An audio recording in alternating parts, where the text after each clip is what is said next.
This is Montreal Now with Aaron Rand and Natasha Hall. CJAD 800. All right, that is James MENNIE. He's over at the Montreal Gazette. So, Jim, let's begin by talking about what happened in Marie-Victorin. The surprise, of course, maybe, it's certainly according to the premier. You played that clip yesterday, you may have heard, where he said, like, well, you know, we'll be kind of playing it down to begin with. They'd be happy to get what they got last time around. They end up winning the seat.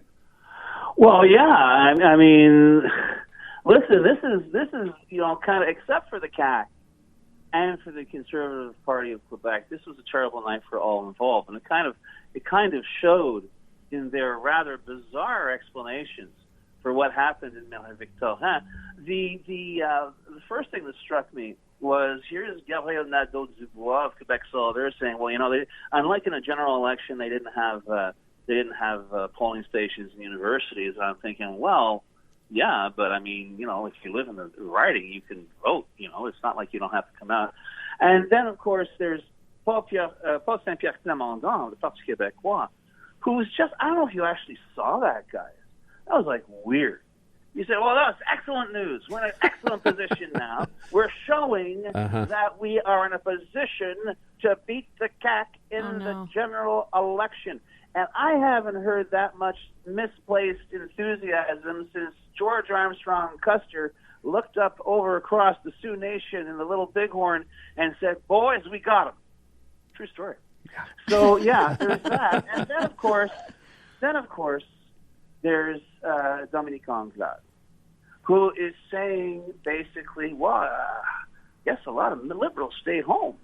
I guess they, you know, they don't like our message, or they didn't get our message.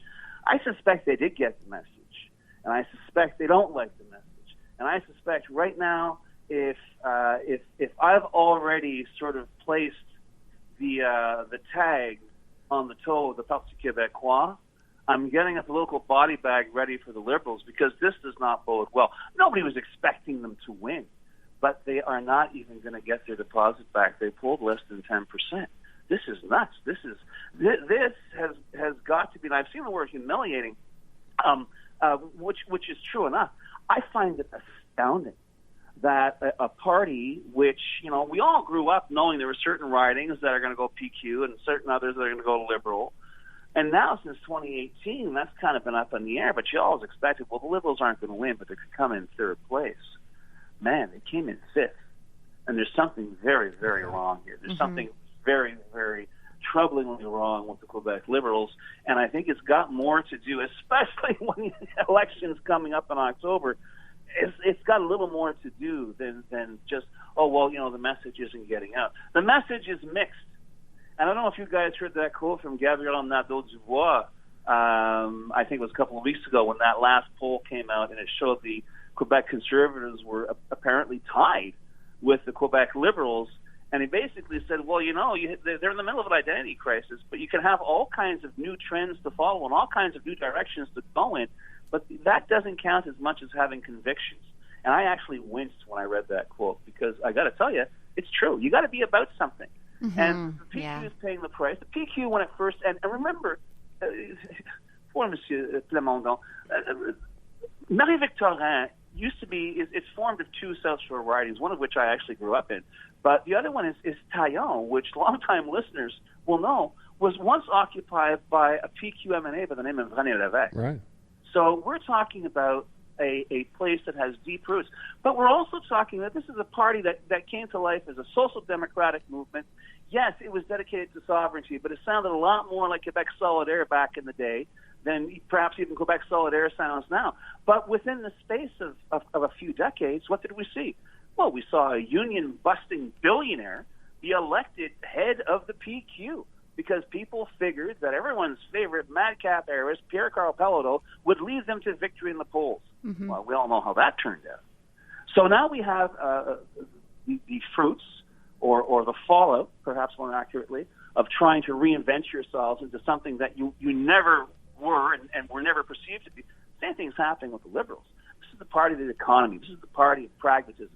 And all of a sudden, we're talking about, well, you know, we're going to have a green wave. I mean, don't get me wrong. It's an improvement of the Couillard Liberals version of an environmental strategy, which you may recall in the 2018 campaign, was banning plastic straws. End of story. Move on. But now there is this growing, I was going to say political vacuum. It's more like a political black hole. It's just every single thing we thought we knew about politics in Quebec is being turned on its head, not the least of which being, and I have nothing against the Madame Cassavant, the conservative candidate in MENNIE, but to poll 10% from basically out of nowhere, I mean, if there's anything that is keeping François Legault awake at night, it's the possibility that this exponentially growing party, growing in terms of popularity, because God knows they're not really about anything. They're against it. God knows everything, health regulations, whatever. I'm not really sure what they stand for. I know what they're against, but man, oh man, they seem to be doing increasingly well with your average Quebecer. Yeah, that's maybe the big takeaway. There's so many different takeaways here, right? The Parti Québécois losing a riding they've held for so many years. Suddenly the Conservatives showing up, as you said, from nowhere to get 10%. The Liberals falling below 7%. It's a lot of different takeaways from this story last night. But I think the one thing all of us are going to have to be aware of moving forward as we get closer to the election, as we begin seeing various events, don't go with what you think you know. And I think that's a lesson the CAQ is already learning as well. That, and to be fair to François Legault, he has said, we're not going to go crazy, we're not going to be arrogant, we take nothing for granted. But man, don't take anything for granted, because perhaps the insouciance, the exhaustion that people made clear in 2018 for the Parti Québécois and for the Quebec Liberal Party, everything seems to be more quickly these days, and perhaps that exhaustion or that boredom with the CAQ might manifest itself sooner rather than later. I don't think they're going to lose the election. I think they're going to win. I think they're going to win a majority. How big will it be? That remains to be seen. Will it be a cakewalk? Absolutely not. But the most significant thing that happened in the past 24 hours is not that the Coalition Avenir Québec finally won the riding of Marie-Victorin. It's that the morning after, Éric Duhaime, head of the Quebec Conservative Party, was officially invited to the leaders' debate by Radio-Canada. Oh, there you go. That's a major. By the way, just to your sort of analogy here, this idea that, by virtue of how big or how well you did in this one, could we, by the same token, come the provincial election, if the Liberals lose by that much, is that the end of Dominic Anglade as leader? Absolutely. Yeah?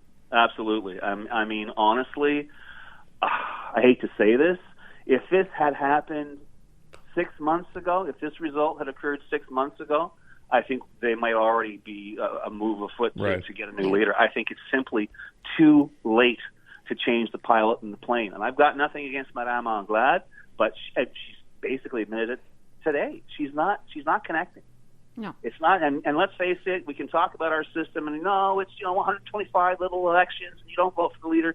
Yeah, you vote for the leader, and she's not connecting at any level, it would seem, with Quebec voters, and even in the perceived safe constituencies for Liberals now. She said today, a lot of Liberals stay at home. I wonder if she'll be saying that again on October 3rd. James MENNIE at the Montreal Gazette. Jim, by the way, you have any idea? Someone asked me this last night. Where's Philip Couillard? Probably laughing his head off. Although I'll be frank with you, a lot of what we're seeing now with the Quebec Liberal Party, as far as I'm concerned, is on him, and it's not surprising. Remember the day after the election, he said he's leaving politics. Yeah, I do. He won by a landslide. He said he's quitting politics. So yeah, thanks a lot. I wonder where he is. James MENNIE at the Montreal Gazette. Thank you, Jim. Adam.